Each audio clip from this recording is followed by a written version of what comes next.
हमारे जीवन को प्राप्त होते हैं। डसने से मृत्यु का भय प्राप्त हुआ। उस समय राजा परीक्षित मृत्यु के भय से श्रीमद् भागवत कथा रस का रसास्वादन कर रहे थे। कहां? सुकताल नामक स्थान में। और सुखदेव जी महाराज परीक्षित को वह श्रीमद् भागवत कथा रस का रसास्वादन करा रहे थे। उसी रसास्वादन के समय जैसे ही देवताओं को पता चला, देवता लोग अमृत का घट लेकर के सुखदेव जी महाराज के सम्मुख उपस्थित हुए। कहा, सुखदेव जी महाराज, राजा परीक्षित को यह 7 दिनों के अंदर जो मृत्यु का जो भय है, जो मृत्यु का श्राप लगा हुआ है तक्षक सर्प के डसने से, यह अमृत राजा परीक्षित को पिला दें और यह जो श्रीमद् भागवत कथा का रस है, इस कथा रस को हम सभी को पान करा दें। उस समय सुखदेव जी महाराज ने सभी देवताओं को मना कर दिया। उन देवताओं को श्रीमद् भागवत कथा रसास्वादन का पान नहीं कराया। क्यों? एवं विनिमये जाते सुधा राज्ञा प्रपेताम प्रपास्यामो वयम सर्वे श्रीमद् भागवतामृतम। क्वा सुधा क्वा कथा लोके क्वा काचा क्वा मरण महान ब्रह्म रातो विचार्यैव तदा देवान जहासः। सुखदेव जी महाराज कहते हैं, राजा, देवताओं, यह जो अमृत का कलश यह लेकर के जो आए हो, इस अमृत कलश की तुलना श्रीमद् भागवत कथा रस से संभव नहीं हो सकती। क्वा काचा क्वा मणिर महान, कहां कांच और कहां मणि। सुखदेव जी महाराज ने उस समय श्रीमद् भागवत कथा रस को मणि की तुलना की और वह जो अमृत है देवताओं के द्वारा जो लाया गया है उसको कांच बताया। क्यों सज्जनों? आप लोगों के मन में एक प्रश्न होगा, स्वाभाविक है, कि अमृत अच्छा है या कथामृत अच्छा है? लेकिन सज्जनों, श्रीमद् भागवत कथा का जो अमृत है, यह देवताओं के अमृत से इसकी तुलना नहीं हो सकती। कैसे? यह जो देवताओं का, सज्जनों, जो अमृत है, देवताओं का अमृत जो भी व्यक्ति पिएगा, जो उसका पान करेगा, वह अमर हो जाएगा, उसके पुण्य बढ़ जाएंगे, वह उसको स्वर्गलोक की प्राप्ति हो जाएगी। और स्वर्गलोक में क्या होता सज्जनों? जितने भी हम अपने सत्कर्म करते हैं, अपने जीवन में पुण्य अर्जित करते हैं, उन पुण्यों के प्रभाव से हम सभी को स्वर्गलोक की प्राप्ति हो जाती। जैसे ही स्वर्गलोक में रहते हैं और स्वर्गलोक में धीरे धीरे उन पुण्यों के प्रभाव से पहुंचे हैं, धीरे धीरे वह हमारे पुण्य क्षीण होने लगते हैं।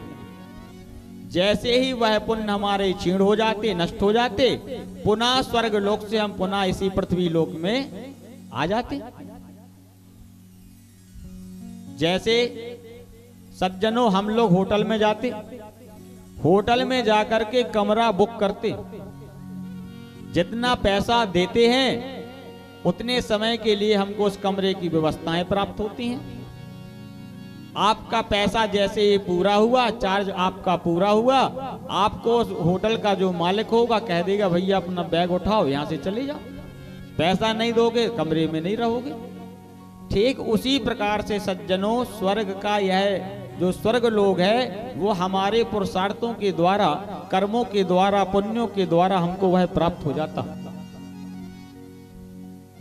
वहां से छीड़े पुण्य मृत लोकन बसंती, जैसे ही पुण्य हमारे नष्ट हो जाते हम पुनः ऐसी पृथ्वी लोक में आ जाते। लेकिन सज्जनों, यह जो कथा रूपी जो अमृत है, श्रीमद् भागवत रूपी जो अमृत है, इसका रसास्वादन करने के बाद में पुनः इस मृत्यु लोक में आना नहीं पड़ता। जो देवताओं का अमृत है वह हमको अमृत प्रदान करता है, लेकिन जो सज्जनों यह कथामृत है यह हमको अभय दान प्राप्त करता है। साक्षात परमात्मा के चरणों में ही हमारा वास होता है। आवागमन का जो यह चक्कर है यह नष्ट हो जाता है। जैसे ही देवताओं ने कहा, सुखदेव जी महाराज ने मना कर दिया। सारे देवता एकत्रित होकर के ब्रह्मा जी के पास पहुंचे। ब्रह्मा जी के पास जाकर के सभी देवताओं ने ब्रह्मा जी से सारा इतिहास बताया। हम सभी लोग सुखदेव जी के पास में पहुंचे। वहां उन्होंने श्रीमद् भागवत कथा रस का रसास्वादन नहीं कराया। ऐसा क्या? ब्रह्मा जी ने सज्जनों ध्यान लगाया। पुरा धातापि विस्मिता, भागवत कथा में लिखा हुआ है उस समय सज्जनों ब्रह्मा जी को भी भ्रम पैदा हो गया। ब्रह्मा जी ने सत्यलोक में एक तराजू पर जितने भी धर्मशास्त्र से सभी धर्मशास्त्रों को रख दिया एक पल्ले पर। दूसरे पल्ले पर सज्जनों श्रीमद् भागवत कथा को रखा। सत्यलोके तुलाम बद्ध्वा तोलयत साधनान्यजः, जैसे ही तौला ब्रह्मा जी ने तौल करके देखा तो सज्जनों जिस पल्ले में ज्यादा वजन होगा वही पल्ला नीचे आ जाएगा। तो सज्जनों भागवत का यह जो पल्ला था वह नीचे को आ गया। उस समय ब्रह्मा जी ने श्रीमद् भागवत कथा के विषय में बताया। देवताओं, यह जो श्रीमद् भागवत कथा अमृत है इससे अमृत की तुलना नहीं हो सकती है।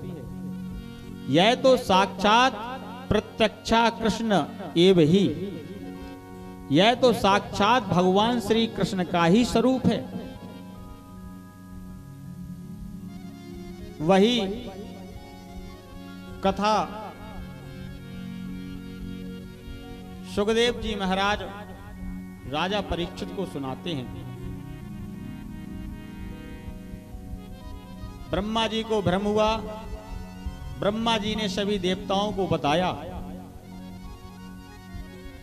यह साक्षात परमात्मा का ही स्वरूप है। ये साक्षात भगवान श्री कृष्ण है, परमात्मा का ही विग्रह है।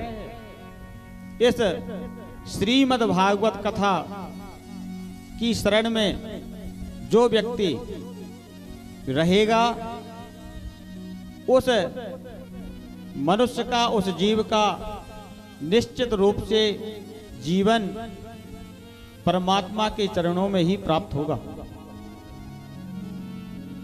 सुंदर सूत जी महाराज स्वनकादिक 88,000 ऋषियों को बताते हैं। ऋषियों ने पूछा, प्रभु यह जो श्रीमद् भागवत की कथा है, ब्रह्मा जी ने बताया यह जो कथा है यह कथा हमको हमारे पिता नारायण के द्वारा प्राप्त हुई थी।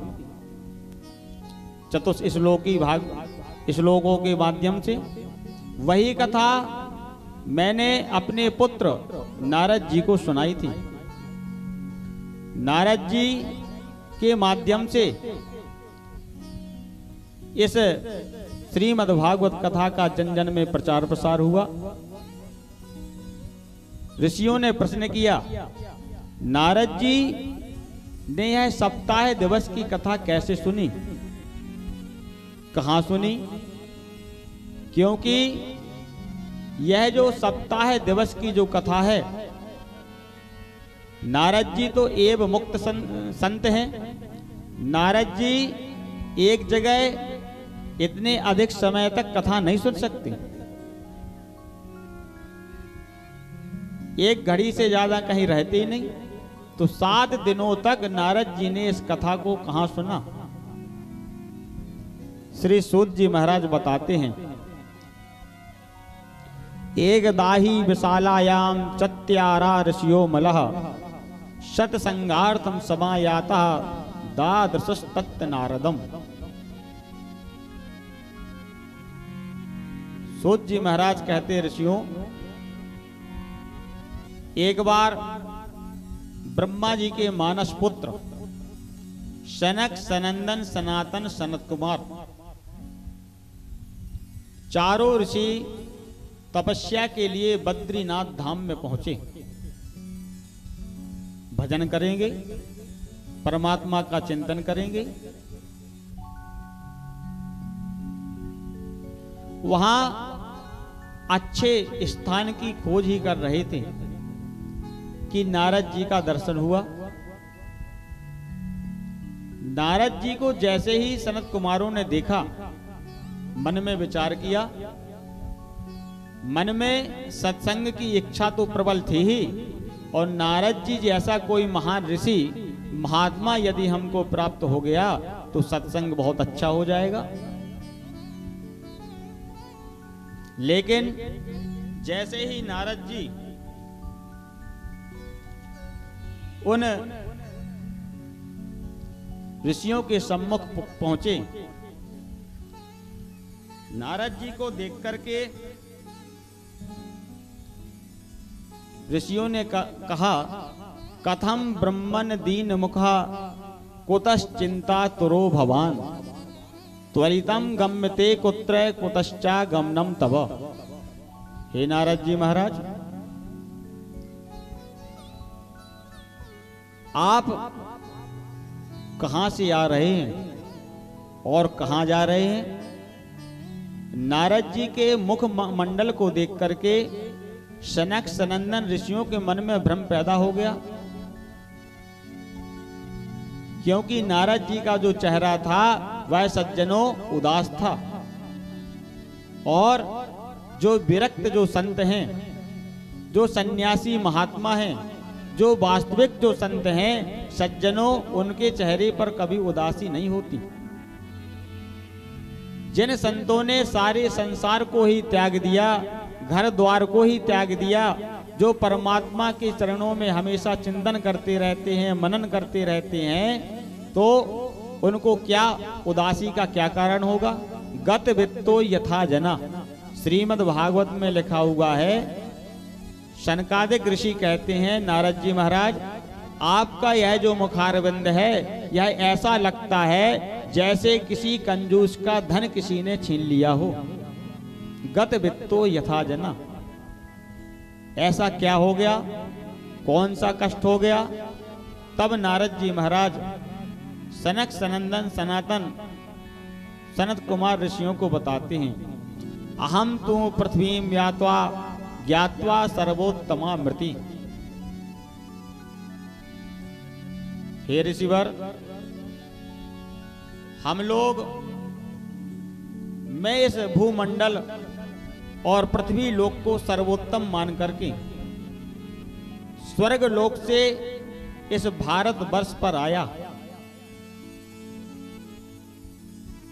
लेकिन इस भारत भूमि में मुझे कहीं भी शांति प्राप्त नहीं हुई। मैंने सारे संसार का भ्रमण किया, सारे तीर्थ स्थलों पर गया, पुष्करम चा प्रयागम चा काशी गोदावरीम तथा हरि क्षेत्रम कुरुक्षेत्रम श्रीरंगम सेतु बंधनम। हे ऋषिवर, मैं जितने भी तीर्थ स्थल हैं सारे तीर्थ स्थलों में गया, लेकिन कहीं भी हमको शांति प्राप्त नहीं हुई। हर जगह कली का ही प्रभाव दिखाई दिया। जब तीर्थों में कहीं भी शांति प्राप्त नहीं हुई, तब मैं संतों के पास में गया, सारे संतों के पास में जाकर के देखा, लेकिन पाखंड निरतः संतः, जितने भी संत महापुरुष दिखाई दिए उनमें सज्जनों पाखंडवाद ही दृष्टिगोचर हुआ।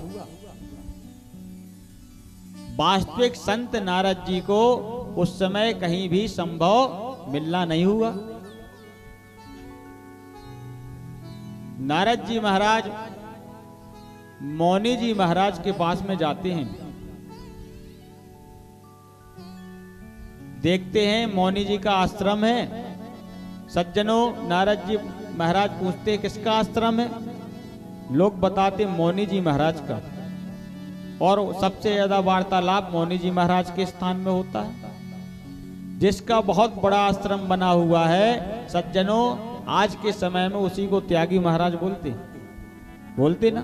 बहुत से त्यागी महापुरुष मिले होंगे आपको, और सज्जनों आश्रम सबसे बड़ा बना होगा। मौनी जी महाराज के यहाँ सबसे ज्यादा बच्चे हल्ला कर रहे होंगे। कलयुग का यह प्रभाव है। नारद जी महाराज कहते, उस समय जब मैं पृथ्वी लोक पर आया तो कहीं भी मुझे वास्तविक संत प्राप्त नहीं हुआ। जितने भी संत मुझे प्राप्त हुए, जिनका दर्शन हुआ, उन हर एक संतों में मुझे पाखंडवाद ही देखा। संतों के पास जाकर के इसके बाद में मैंने सोचा, चार वर्णों में सर्वोत्तम जो वर्ण है, उन वर्णों में जो गृहस्थ जीवन है, गृहस्थ जीवन सज्जनों अपने चार आश्रम होते ना, और गृहस्थ आश्रम सबसे सर्वोत्तम आश्रम होता है। उन गृहस्थों के पास में जैसे ही नारद जी महाराज गए, उन गृहस्थों के यहां भी सज्जनों कहीं भी नारद जी महाराज को शांति प्राप्त नहीं हुई। वही सज्जनों हम लोगों की स्थिति है। गृहस्थ जीवन का जो सुख है सज्जनों, वो तो साक्षात परमात्मा ही है। गृहस्थ जीवन यह साधारण जीवन नहीं है। गृहस्थ जीवन के यहाँ ही सज्जनों परमात्मा ने अवतार लिया। गृहस्थों के यहाँ लिया ना, विरक्तों के यहाँ तो नहीं लिया। लेकिन इन गृहस्थ जीवन में बड़ा ही सज्जनों मन में विद्रोह है। कैसे?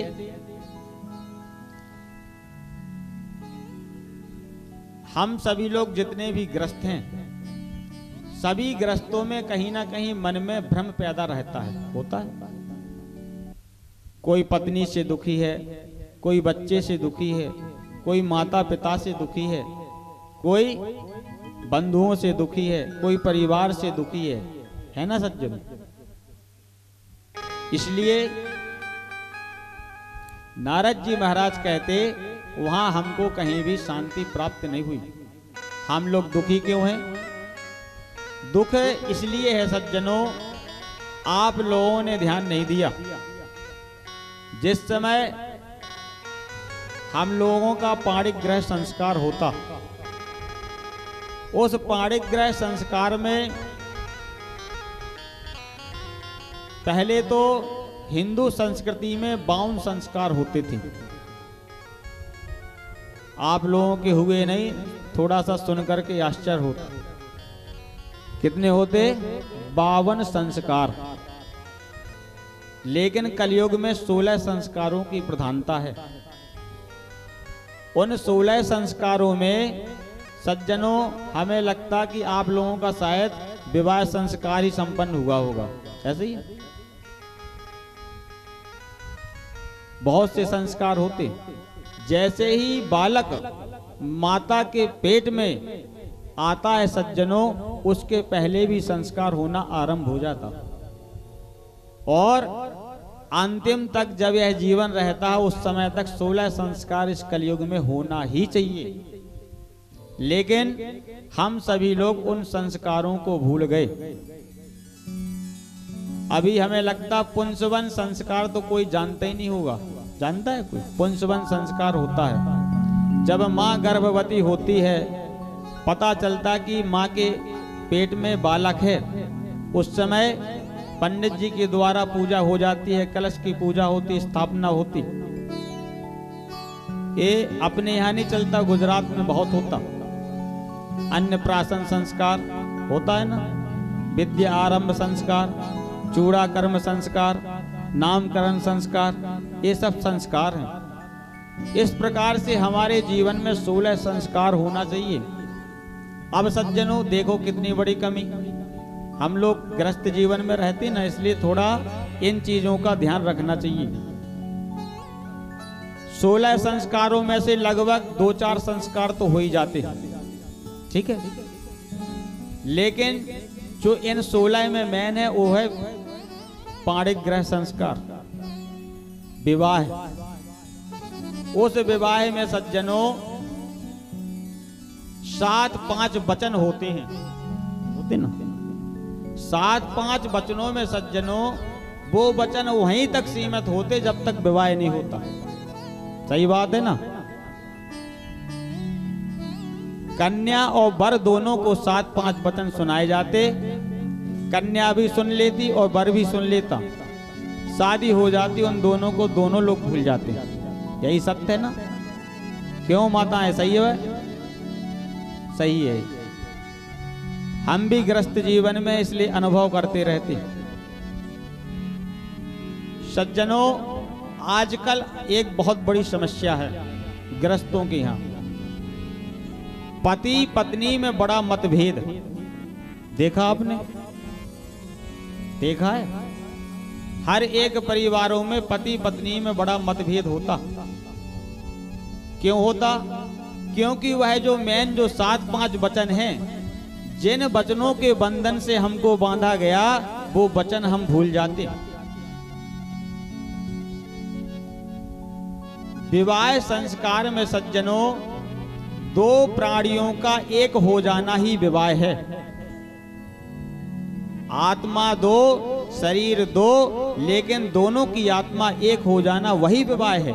दूसरा कोई विवाह का उद्देश्य ही नहीं है। लेकिन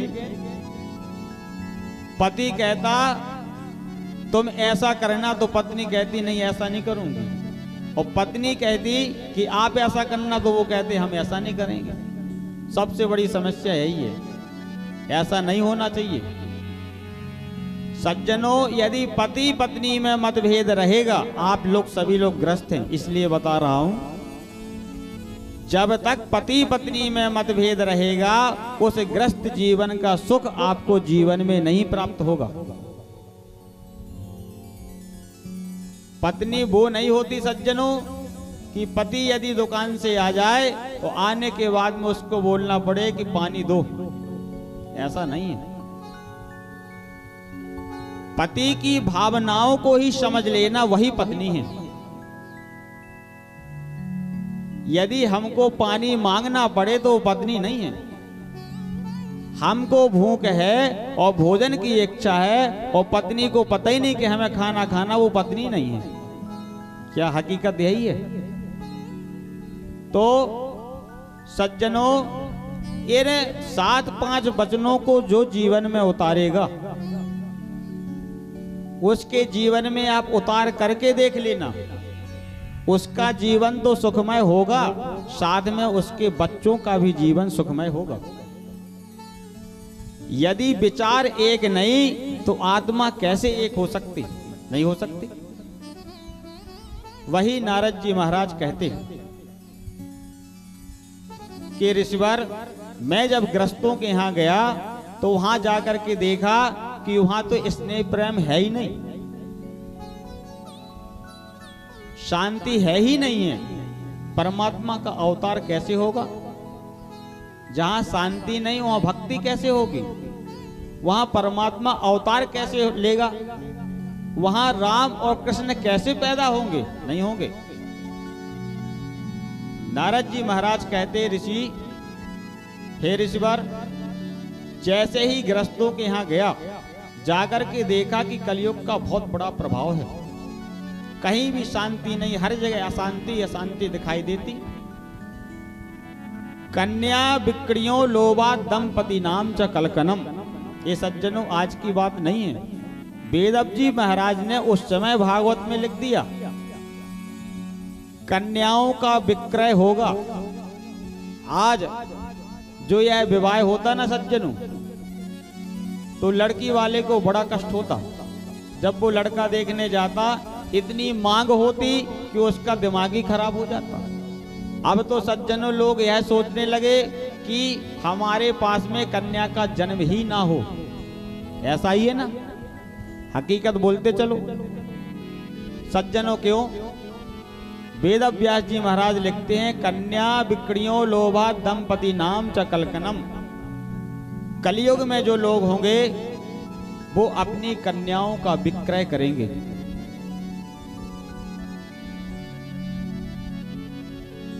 और क्या होगा सज्जनों? श्याल को बुद्धिदायका। जो ग्रस्त जीवन में एक और सबसे बड़ी समस्या पैदा हो गई, वो नारद जी बताते हैं, क्या? माता पिता का सम्मान नहीं रह गया। सज्जनों, माता पिता थोड़ा सा वृद्ध होते कि बच्चे सज्जनों अपने माता पिता को ही भूल जाते। शादी होने के बाद में क्या होता? श्याल को बुद्धिदायका। घर में किसकी चलती है? बहू की चलती है। चलती है ना मैया, बोलते जाओ। हाँ चलती है, बहुओं की चलती है, और माता पिता का कोई सम्मान नहीं रहता। सनकादिक ऋषि कहते, ये ऋषिवर, यदि बहुओं की चलती है तो बहुत अच्छी बात है, ये बुरा नहीं है। बहू आई है, माता पिता को कितनी बड़ी प्रशंसा होती कि हमारे बच्चे की शादी हो जाए। जीवन भर जन्म से ही सोचता रहता कि जब बच्चे की शादी होगी तो ऐसा करूंगा। बड़ी प्रसन्नता के साथ में शादी विवाह करते। तो घर में बहू की चलती है, कोई बहुत बड़ी बात नहीं है, ये अच्छी बात है। लेकिन यदि कोई विशेष आयोजन होता, विशेष कोई कार्यक्रम होता, घर में कोई उत्सव मनाया जाता, घर का कोई विशेष कार्य होता, तो उसमें माता पिता की वरीयता हमेशा होना चाहिए। लेकिन ऐसा नहीं, माता पिता को अलग करके श्याल को बुद्धिदायका, अपने साले साहब को बुलाया जाता और साले से सलाई ली जाती। ऐसा ही है ना। एक कहावत है ब्रज में,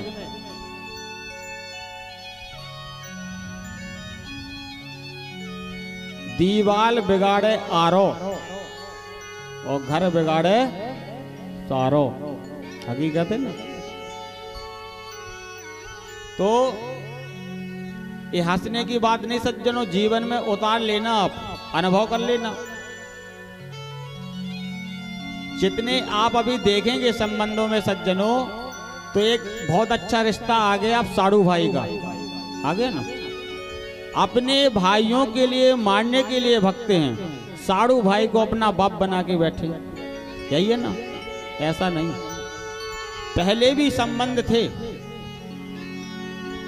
लेकिन उन संबंधों की एक मर्यादाएं थी। साला सज्जनों, कोई ऐसा व्यक्ति नहीं जिसको साला बुरा लगता हो, किसी को नहीं लगता, सबको अधिक स्नेह करता। लेकिन साले की जितनी मर्यादा होना चाहिए घर में, उतनी ही सीमित रहना चाहिए। साड़ू भाई की जितना भाईचारा होना चाहिए, ऐसा भाईचारा नहीं कि सगे भाई को ही भूल जाए। ये साड़ू भाई नहीं होता। संबंधों की मर्यादाएं होना चाहिए।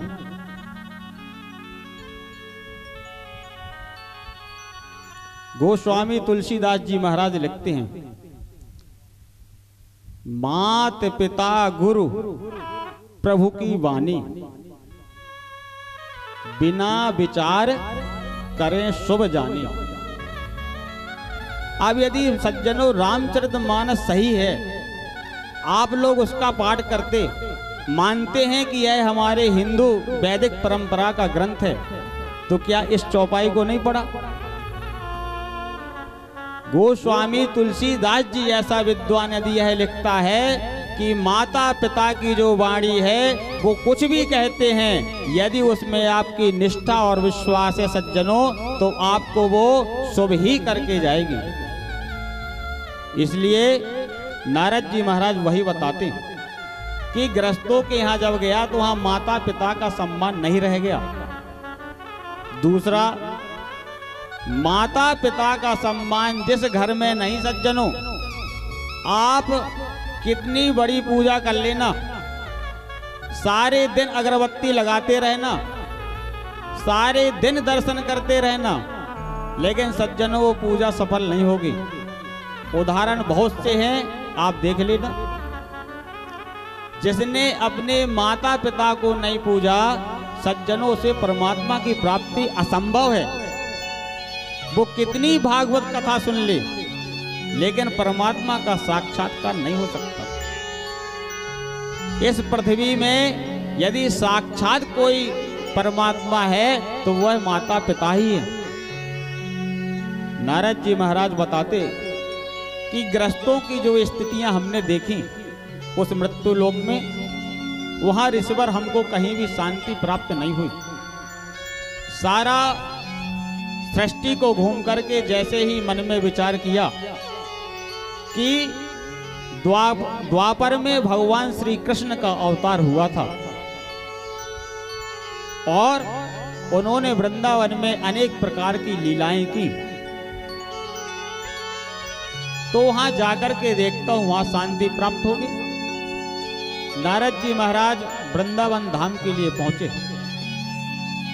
वृंदावन धाम में जैसे ही सज्जनों नारद जी महाराज पहुंचे,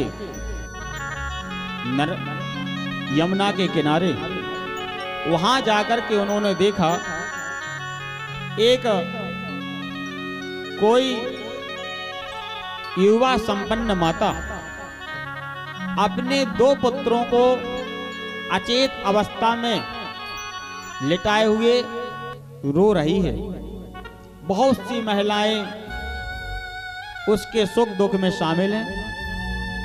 नारद जी महाराज ने ऐसा दृश्य वृंदावन में देखा। नारद जी महाराज ने पहले विचार किया कि इस देवी के पास में जाकर के पूछूं यह क्यों दुखी है, क्या कारण है। नारद जी ने फिर विचार किया कि माताओं का एक स्वभाव होता, क्या वो स्वभाव यह सज्जनों कि माताओं का पता नहीं कब रोने लगे और कब हंसने लगे। ये प्रगति के द्वारा उनको ऐसा स्वभाव प्राप्त होता। नारद जी ने सोचा ऐसा नहीं कि जाकर के किसी माया के चक्कर में फंस जाएं। जैसे ही उस देवी ने देखा, नारद जी को तुरंत अपने पास बुलाया। बुला करके निवेदन किया, हे ऋषिवर, आप हमारे कष्ट को दूर करें। क्या कष्ट है, आप कौन हैं? वह देवी बताती है, अहम तो मैं भक्ति हूं, मेरा नाम भक्ति देवी है।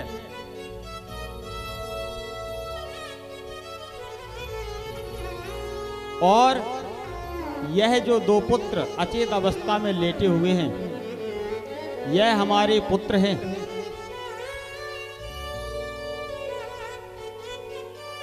उत्पन्ने द्रवणा क्षेत्रे,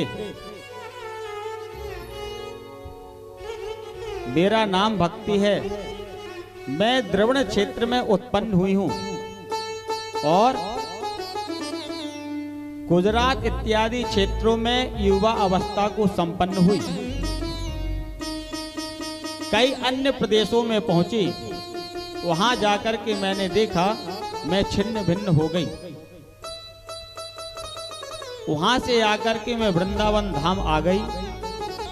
यहाँ वृंदावन धाम की भूमि पर जैसे ही मैं आई, आकर के मेरे साथ में एक विषम परिस्थिति बन गई। क्या?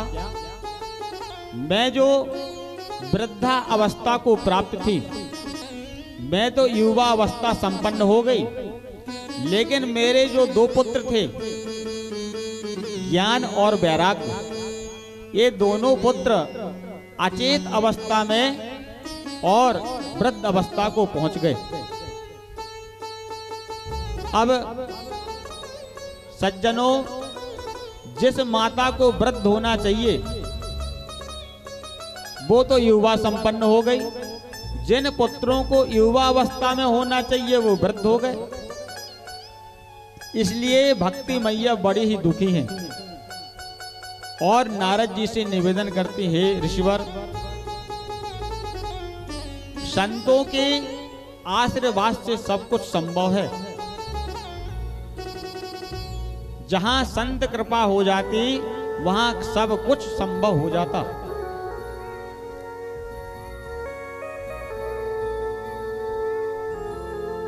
यह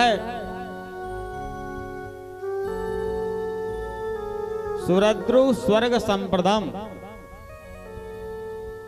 सज्जनों, संत और सद्गुरु जीवन में बहुत ही आवश्यक है। यदि जीवन में संत और सद्गुरु का आशीर्वाद प्राप्त नहीं हुआ तो कहीं ना कहीं जीवन में हम भटक ही जाएंगे। यह जो सज्जनों चिंतामणि होती है ना, चिंतामणि का स्वभाव है। चिंतामणि के अंदर सज्जनों आप जो कुछ भी कामना करेंगे, संसार की जितनी वस्तुएं हैं सारी वस्तुएं आपको सुलभ हो जाएंगी। यह चिंतामणि का प्रभाव है। और स्वर्ग में जो कल्प वृक्ष है, कल्प वृक्ष का भी प्रभाव यही है। कल्प वृक्ष के नीचे बैठ करके आपने जो कामना मन में की वो आपको प्राप्त हो जाएगी। लेकिन इन दोनों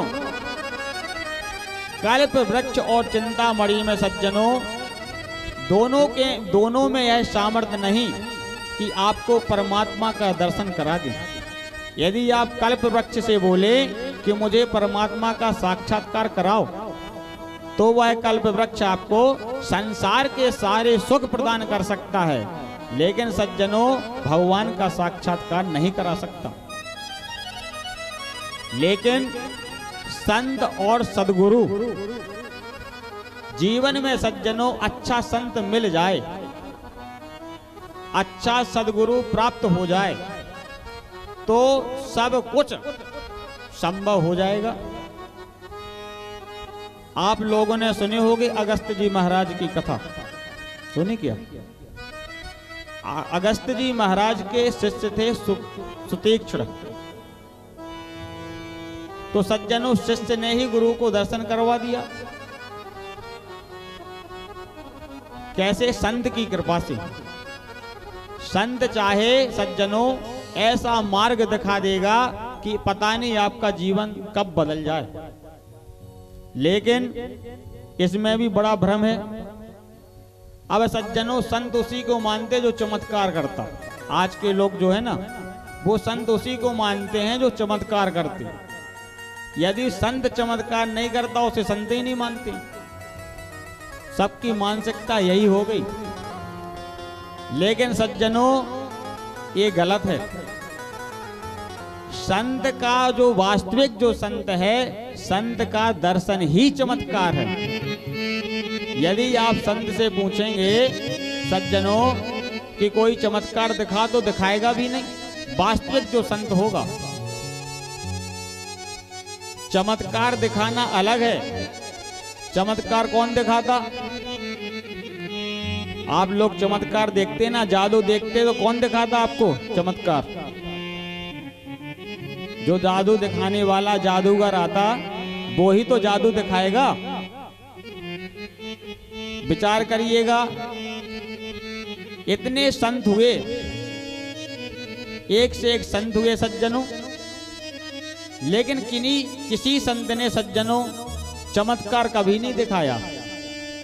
दुर्वासा, यत्री, वशिष्ठ, कश्यप, बहुत से संत हुए, लेकिन किसी भी संत ने कभी कोई चमत्कार नहीं दिखाया। जो चमत्कार दिखाते वो संत ही नहीं होते।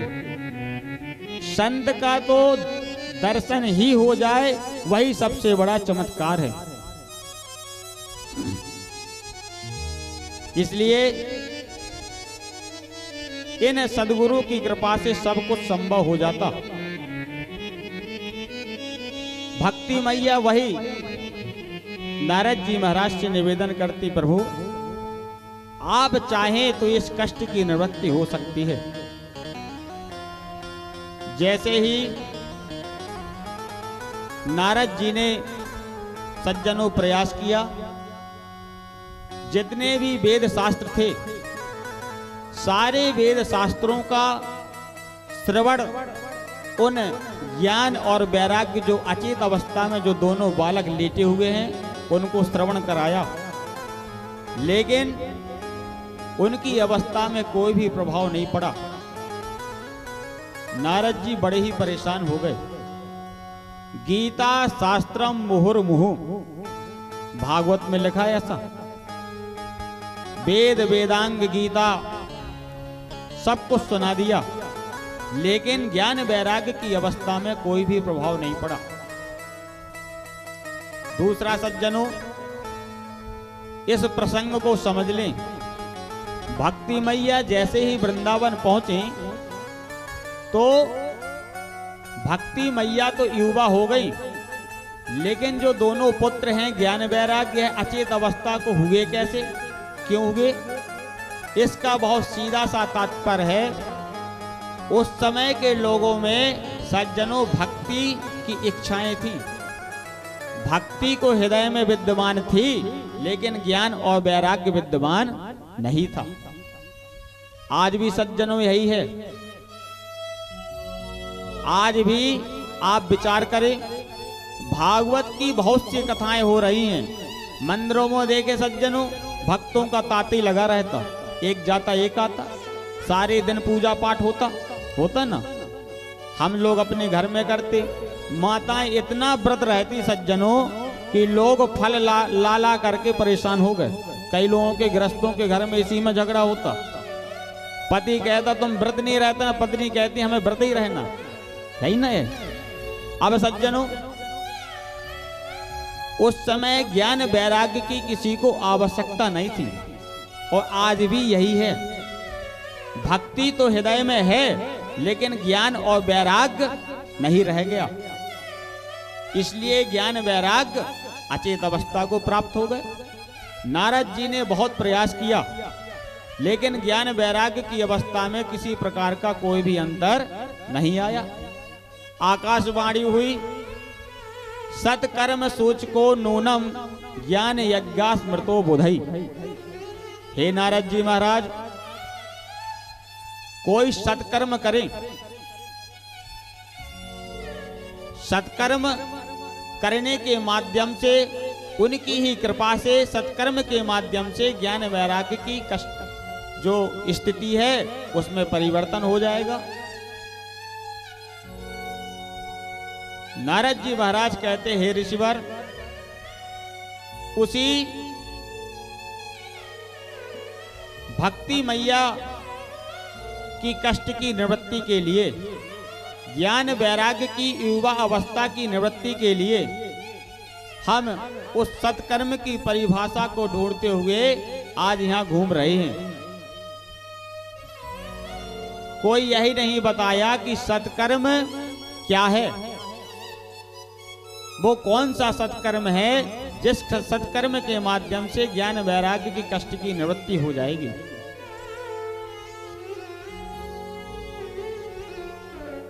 उस समय सनत सनंदन सनातन सनत कुमार कहते, ऋषिवर यह सत्कर्म कोई दूसरा कुछ नहीं है,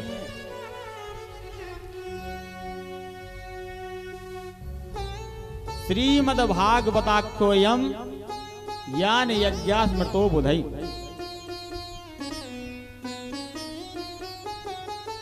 यह जो श्रीमद् भागवत जो कथा है यही एक सत्कर्म है। श्रीमद् भागवत कथा के माध्यम से ही ज्ञान वैराग्य की यह जो कष्ट की निवृत्ति है यह दूर हो जाएगी। उस समय नारद जी के मन में भी भ्रम पैदा हो गया कि मैंने जितने भी संसार के वेद शास्त्र हैं, कथाएं हैं, पुराण हैं, इतिहास हैं, सारे सुना दिए, लेकिन इन शास्त्रों के माध्यम से ज्ञान वैराग्य के जीवन में परिवर्तन नहीं हुआ। और सनक सनंदन सनातन सनत कुमार चारों ऋषि कहते हैं कि श्रीमद् भागवत को सुना दी। श्रीमद् भागवत भी तो वेद से ही है। श्रीमद् भागवत कहां से आया? नारायण ने सर्वप्रथम 4 श्लोक में ब्रह्मा जी को दान दिया, 4 श्लोक श्रवण करा दिए। ब्रह्मा जी ने अपने पुत्र नारद जी को सुना दिया, नारद जी ने वही 4 श्लोक वेद व्यास जी को सुना दिए, वही वेद व्यास जी ने 4 श्लोकों को 18,000 श्लोकों में परिणत कर दिया, और वही श्लोक सुखदेव जी महाराज को सुना दिए। सुखदेव जी महाराज के माध्यम से इस कलिकाल में, इस पृथ्वी में राजा परीक्षित के माध्यम से जन जन में इसका प्रचार प्रसार होने लगा। नारद जी महाराज कहते, हे ऋषिवर, जब वेद से ही भागवत है तब उस वेद को सुनाया, लेकिन वेद से कोई भी प्रभाव नहीं हुआ, तो भागवत से कैसे परिवर्तन संभव है? वह ऋषि बताते हैं, नारद जी, यह जो श्रीमद् भागवत है तो वेद से ही, लेकिन इन चारों वेदों का जो सार है, उसका जो फल है वही श्रीमद् भागवत है। वह कैसे? सज्जनों, मान लीजिए कि कल्प वृक्ष, वेद रूपी एक कल्प वृक्ष है, उस कल्प वृक्ष का फल ही भागवत है। लेकिन आम का जो फल होता कितना मीठा होता ना, स्वादिष्ट होता, रस होता, लेकिन फल में जो स्वाद होगा वह स्वाद पेड़ के खाने में तो नहीं आएगा। हम सोचें कि पेड़ में से कोई चीज हम निकाल लें खाएं तो आम का स्वाद नहीं मिलेगा, लेकिन फल पैदा हुआ पेड़ से ही। जैसे सज्जनों,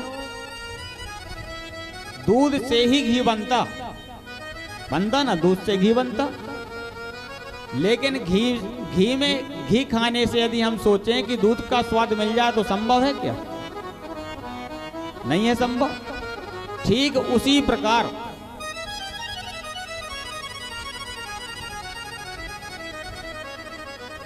श्रीमद् भागवत वेद से ही है, लेकिन वेदों का जो सारभूत जो भाग है, जो सार है, वही श्रीमद् भागवत है।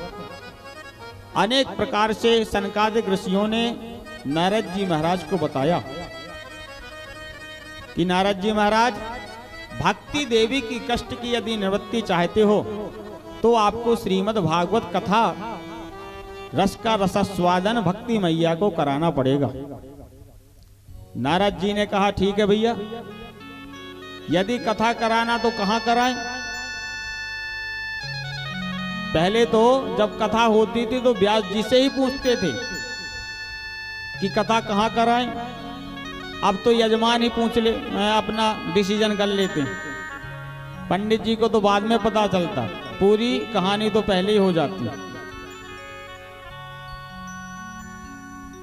उस समय नारद जी महाराज जी ने पूछा, हे ऋषिराज, आप आदेश करें कथा को कहां सुनाएं। उन सनत कुमारों ने कहा, ईश्वर, यह जो कथा होगी यह हरिद्वार में हो जाएगी। क्यों सज्जनों? हरिद्वार में जो कथा होगी, सनक सनंदन सनातन की सनत कुमारों की जो भेंट हुई है, कहां हुई? बद्रीनाथ आश्रम में। बद्रीनाथ के ठीक नीचे जब सज्जनों अपन इस भूमंडल पर आ जाते, वो हरिद्वार है। और जब ऊंचाई की ओर जाते तो हरिद्वार से आगे आपको जाना पड़ेगा। जो लोग चारों धाम गए होंगे वो जानते होंगे। हरिद्वार इस संसार का सज्जनों मुख्य बिंदु है। हरिद्वार का एक अर्थ होता है हरद्वार, अर्थात हरि का द्वार। यदि परमात्मा से मिलाप करना है तो हरि के द्वार से ही जाना पड़ेगा। आप लोग चारों धाम गए होंगे तो सज्जनों स्वर्गारोहण एक रास्ता जाता स्वर्ग जाने का। कहां से जाता? हरि के द्वार से ही जाता। पहले हरिद्वार, ऋषिकेश, गंगोत्री, यमुनोत्री, माना गांव, तो ऊपर जाना पड़ेगा आपको, स्वर्गारोहण। परमात्मा के लिए, स्वर्ग के लिए सज्जनों जितने भी जीव अपनी अंतिम लीला समाप्त करके जाता, तो सज्जनों उसी हरिद्वार के दरवाजे से ही जाना पड़ता सबको। हाँ, इसलिए उसका नाम पड़ा हरिद्वार। जो हरि का दरवाजा है वही हरिद्वार। अब दूसरा उद्देश्य इसलिए सज्जनों, सनत कुमार यदि कथा गंगोत्री, यमुनोत्री और बद्रीनाथ में कहते तो सज्जनों जो हरिद्वार के जो लोग रहने वाले थे वो ऊपर नहीं जाते। कैसे जाते? लेकिन जो और आसपास के लोग थे वो वहां नहीं पहुंच पाते। सनकादिक ऋषियों ने ऐसा स्थान चुना जहां सभी को आने में सरलता हो, सुलभता हो। जो ऊपर वाले जो ऋषि होंगे, गंगोत्री यमुनोत्री में रहने वाले, कैलाश पर्वत में रहने वाले, वो आसानी से नीचे आ जाएंगे। और जो नीचे के व्यक्ति होते सज्जनों, वो हरिद्वार में आ जाएंगे। सुगमता का स्थान। इसलिए श्रीमद् भागवत कहीं भी हो, लेकिन ऐसे स्थान में ही कराना चाहिए जहां सभी भक्तवृंद आसानी से पहुंच सकें। एक प्रसंग छूट गया थोड़ा सा, उसको भी सुना दूं। अभी आप लोगों ने कथा सुनी थी नैमिषारण्य तीर्थ की। नैमिषारण्य तीर्थ किसे कहते हैं और यह कहां है? पता क्या किसी को नैमिषारण्य कहां है? नहीं है पता। नैमिषारण्य तीर्थ सज्जनों उत्तर प्रदेश में है, सीतापुर जिले में पड़ता नैमिषारण्य तीर्थ। क्यों भाई? मुजफ्फरनगर। अब एक प्रश्न उठता कि नैमिषारण्य तीर्थ में ही श्रीमद् सौनकादिक 88,000 ऋषियों ने क्यों कथा सुनी? इसकी एक कथा आती है। नैमिषारण्य कैसे नाम पड़ गया? सभी लोग संत महात्मा जैसे एकत्रित हुए कि कहीं ना कहीं कोई कथा सुनी जाए। लेकिन सज्जनों, मन एकाग्र हर स्थान पर नहीं होता। ऋषियों ने विचार किया कि जहां हमारा मन एकाग्र, हमारा मन जहां रुक जाएगा, वो हमारे साधनों के लिए, पूजा पाठ के लिए वह भूमि सर्वोत्तम मानी जाएगी। सभी संत महात्मा ब्रह्मा जी के पास पहुंचे। ब्रह्मा जी से निवेदन किया, प्रभु हम लोग 1000 वर्षों तक कोई यज्ञ करना चाहते हैं, साधना करना चाहते हैं, तपस्या करना चाहते हैं। तो इस पृथ्वी लोक में भूमंडल में जो सबसे पवित्र भूमि हो वह स्थान हमको बताने का कष्ट करें।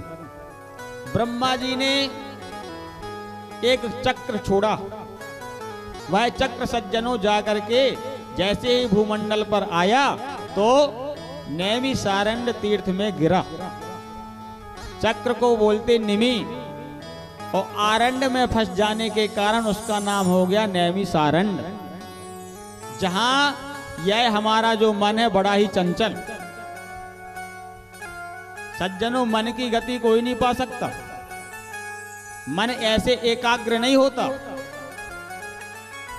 तो उस मन की एकाग्रता के लिए जो ब्रह्मा जी ने जो स्थान नियुक्त किया उसी का नाम है नैमिषारण्य। इसलिए शौनकादिक 88,000 ऋषियों ने नैमिषारण्य तीर्थ में ही कथा को श्रवण किया। हम सभी लोग अपने प्रसंग पर आ जाएं। क्या हो रहा था? भक्ति मैया से नारद जी की चर्चा। भक्ति मैया सनकादिक ऋषियों ने नारद जी महाराज को श्रीमद् भागवत का महत्व के विषय में बताया। बताने के बाद श्रीमद् भागवत की तैयारी आरंभ हुई। सनकादिक ऋषियों ने कहा, नारद जी महाराज, आप हरिद्वार में आनंद नामक तट है,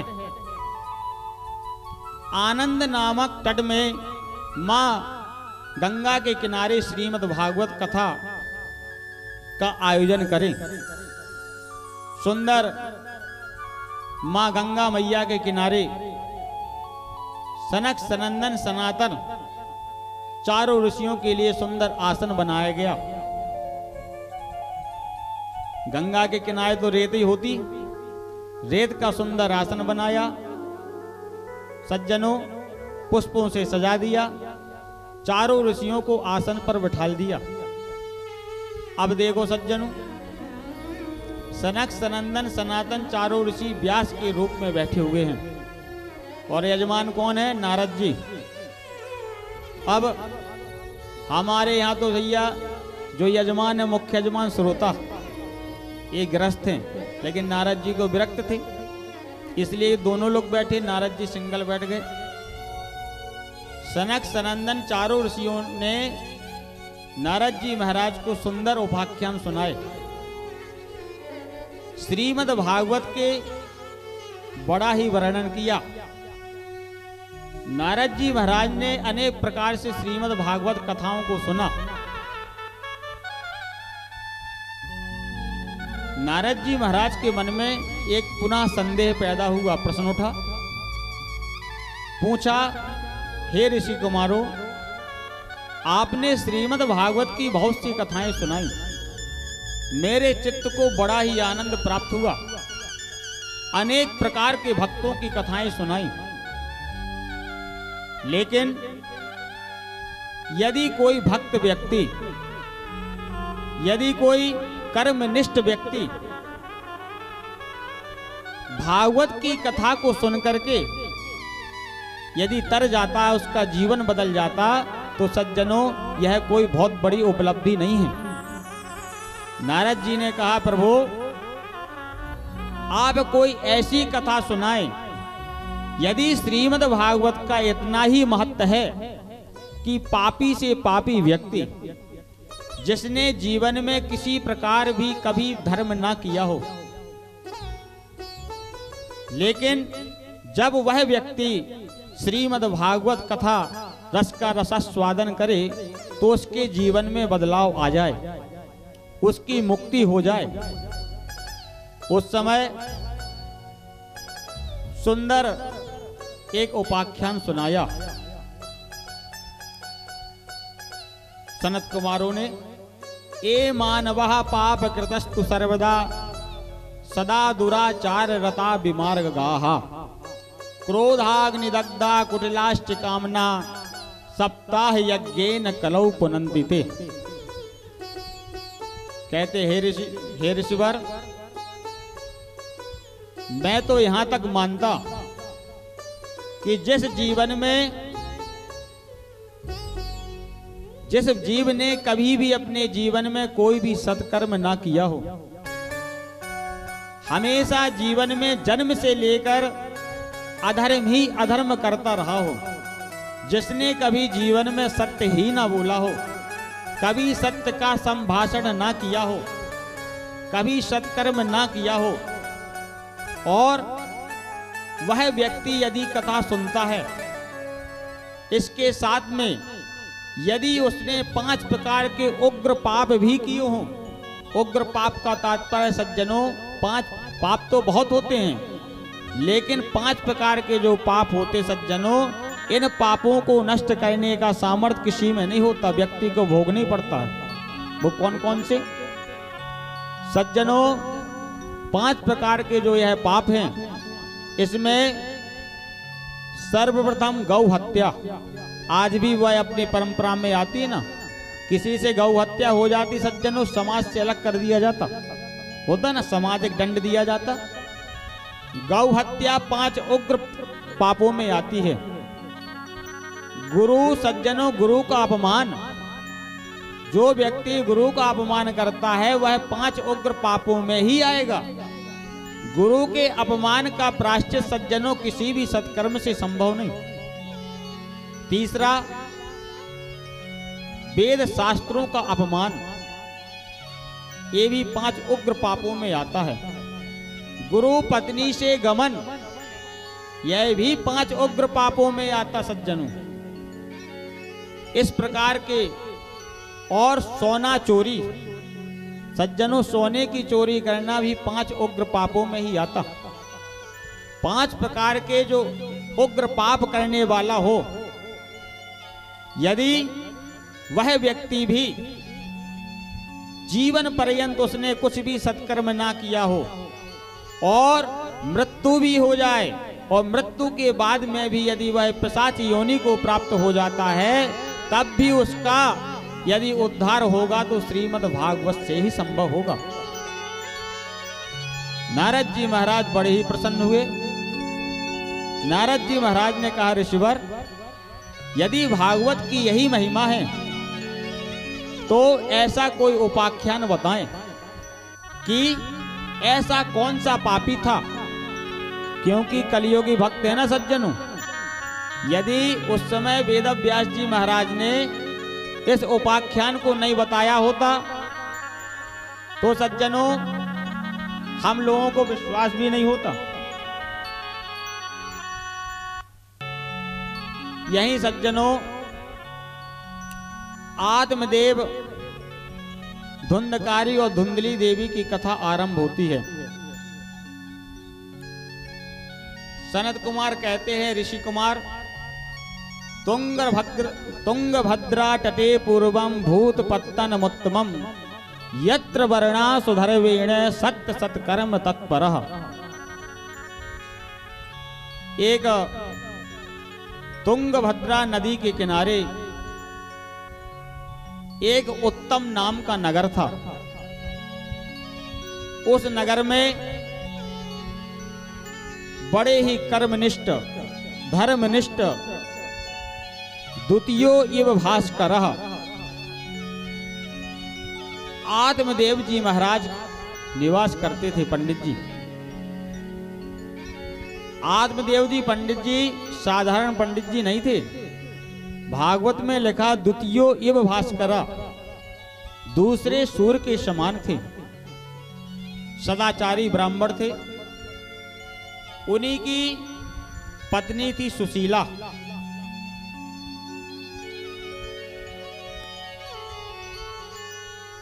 सज्जनों, धुंधली मैया, उनकी जो पत्नी थी वह सज्जनों बड़ी विलक्षण थी।